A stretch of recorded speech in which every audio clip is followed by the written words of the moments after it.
Happy New Year to everyone watching this video now. Happy prosperous 2022.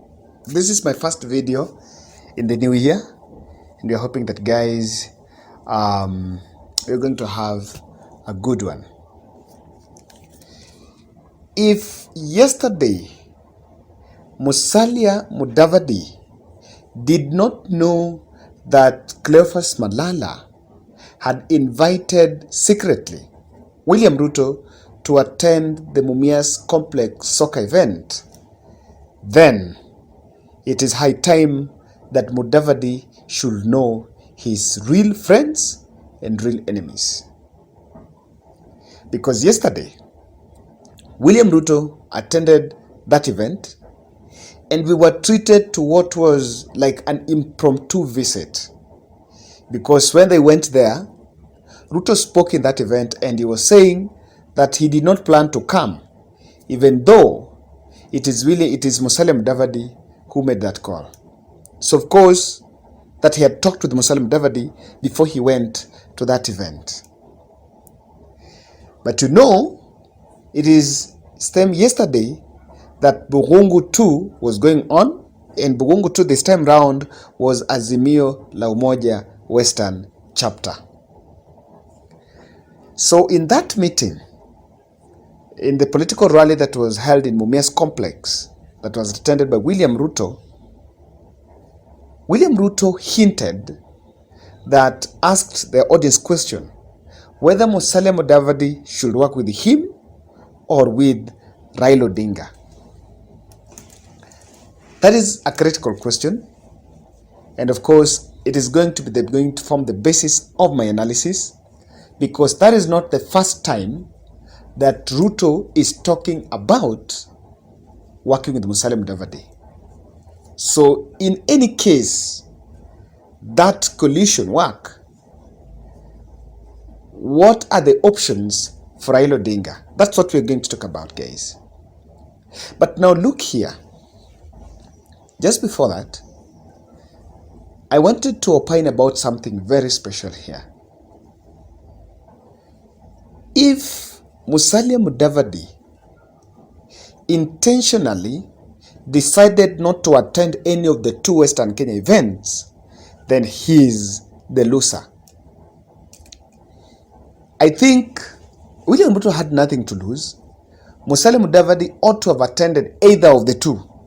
Either attend the Bugungu meeting or Mumias Complex, because he is actually the loser.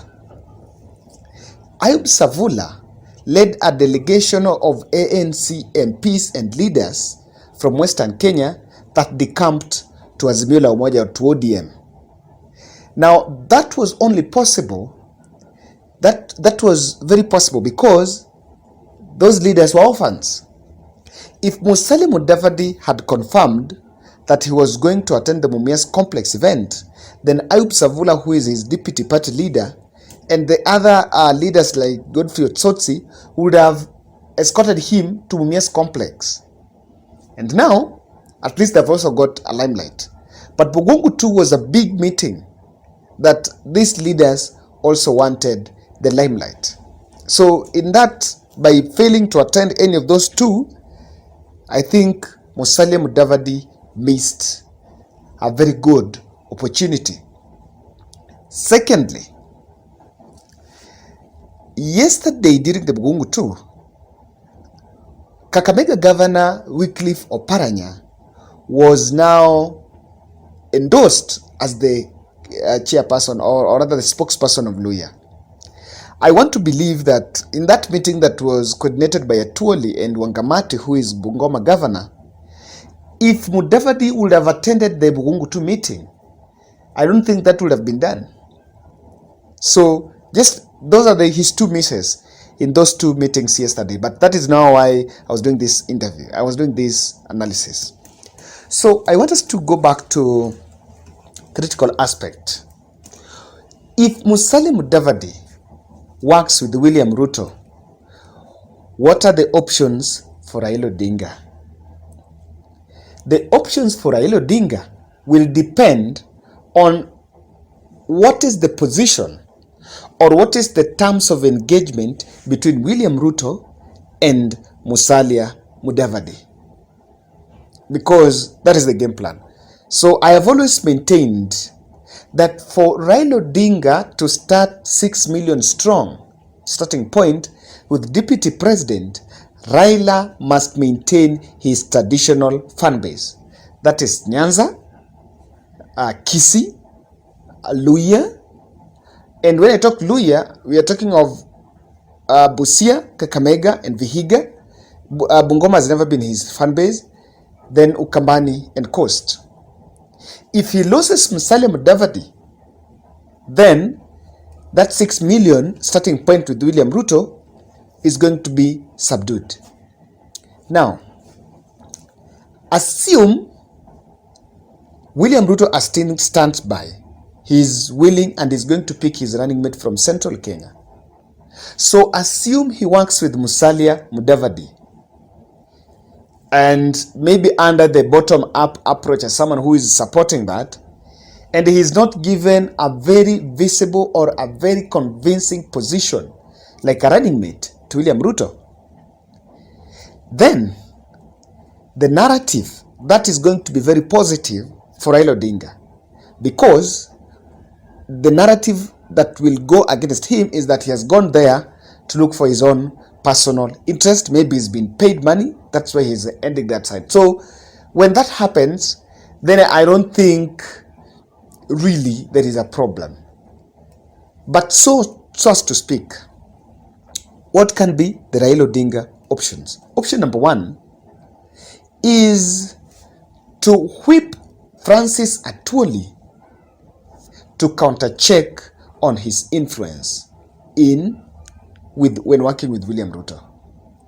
One of the personalities or opinion leaders in this country that have always maintained that Musalia Mudavadi and the Oka team do not have a chance is Francis Atwoli.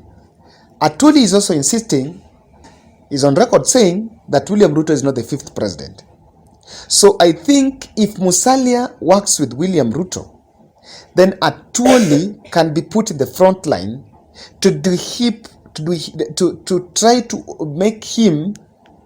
to make that team look like opposition and tell the Western Kenya region that, look here, you need to support Raila Odinga, because where Musalia Mudavadi has gone, he's going to opposition. So his point man, the person who can checkmate the influence of Musalia Mudavadi in Western Kenya, is Francis Atwoli, and it's not Oparanya. I don't think Oparanya is his caliber. So Francis Atwoli can be put as a co-principal, or when they're making that super alliance in the Azimio la Umoja. Azimio la Umoja, I think it's a coalition that is going to bring together political parties and other civil organizations and trade unions. So I think someone is just passing. Atwoli can make that move. Now, second option is to weaken the ANC party. And weakening the ANC party is the easiest of all. Now, Ayub Savula, because the interest at ANC party, the people who are around Musalia Mudavadi, Cleophas Malala, I think is the only strongest person now, and Agoi, who is his area MP, these are the people around him. Now, what Raila can do is to play a very critical card, and to weaken Musalia Mudavadi is just to make sure that you snatch Cleophas Malala from him. Another option, lastly, is to bungle the rest of OKA team to join Azimio la Umoja. But now this is the catch. One Kenya Alliance is only strong when they are together. When one of the members, one of the principals pulls out, then One Kenya Alliance is dead. So before even One Kenya Alliance members like Kalonzo Musyoka, Gideon Moi, because I know Wetangula is simply going to follow Mudavadi, before these other three gentlemen decides to support Raila, they should first run with the narrative of betrayal, that Mudavadi have betrayed the One Kenya Alliance, so that I know when Mudavadi is engaging with William Ruto, then the only thing he's going to say is that he cannot support Raila because he feels Raila betrayed him in 2017 after they worked together in NASA. Then, you know, the issue about the political parties fund and the mock swearing in where they were not roped in. So he's going to use that to speak negative about Raila Odinga. But the One Kenya Alliance can be his strong critics when they're bungled in Azimio la Umoja. So the reason why I think Raila Odinga must make sure that he gets a very good strategy in that case is because he must make sure that Musalia Mudavadi is just a third candidate, just like in 2013. So that when he joins William Ruto, he does not take the Luhya vote block with him, but he goes there as Musalia Mudavadi. With that, and Raila Odinga bungling together the OKA team, Kalonzo Musyoka, then he can stage a very good political duel against William Samoei Ruto. So guys, that's my opinion on options that Raila can do. So you can also talk to us to our comment section, tell us what you think.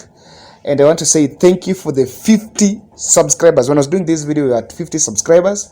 We are moving slowly but sure. And I know the support is overwhelming. And guys, if you're new to this channel, kindly subscribe. Give this video a thumbs up so that it can be shared to as many people as possible.